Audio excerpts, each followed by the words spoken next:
Joining us for MWC coverage this year is Betty Alexandropoulou from Government Agency Enterprise Greece, and also have George Markatatos from SEKEE. SEKEE is an industry association representing more than 80 high-tech Greek companies. Betty, George, great to see you. Nice to see you. Hello.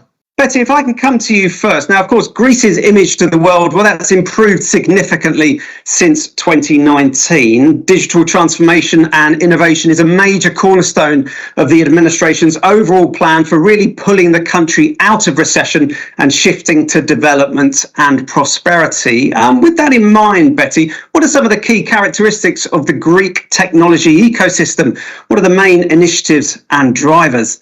Greek ecosystem has really grown rapidly over the past couple of years.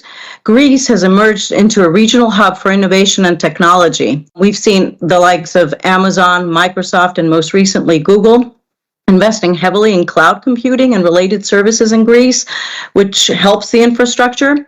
R&D hubs are growing and multiplying. We've had Pfizer, Deutsche Telekom, Chubb, Sitecore, Accenture, all these big names who are investing in R&D hubs and centers of excellence in Greece. Now, over the past couple of years, we've seen a major turning point for Greek startups. Just to mention, in 2021, we've had 70 companies funded and more than 500 million euros raised from over 85 investors. Key initiatives that have helped this happen have been things like many government and private entities working together. Of course, to name Enterprise Greece, we've had Elevate Greece Hellenic Development Fund. We've seen the National Registry of Startups created, which now has more than 700 members, a new legal framework for spin-off companies, the formation of innovation clusters, there's 22 approved by now, 11 competence centers that have grown, and of course the building of our Greek flagship innovation district. So we've had all of this happening just in the past few years. Let's touch on how Greece's improved business and investment environment really benefits innovative Greek tech companies to establish, operate, grow and internationalize, Betty. As the official government agency responsible for investment and trade promotion, really driving towards that direction, what's your role there? Well, as you just mentioned, we are the National Trade and Investment Promotion Agency, working under the supervision of the Greek Ministry of Foreign Affairs. And that is exactly our job. You know, we help to promote Greek products and services in international markets and provide foreign investors with a one-stop shop for information, consulting, and assistance for every phase of the investment project that they're in. But furthermore, and through the organization of the Greek participation in international trade fairs, such as Mobile World Congress. And for this year, we have the dynamic participation of 43 Greek companies, institutions, and organizations, which will be at our Hellenic Pavilion. Let's bring George into this. George, is Greece an attractive destination to search for partnerships or even better, invest in technological innovation? Greece has a unique landscape, not only to Europe, but to the whole world. We have high mountains combined with many islands, and that makes it a perfect testbed for 5G applications or even 6G in the near future. Islands and high mountains mean a lot of interference, blind spots, no internet connectivity, and low network availability.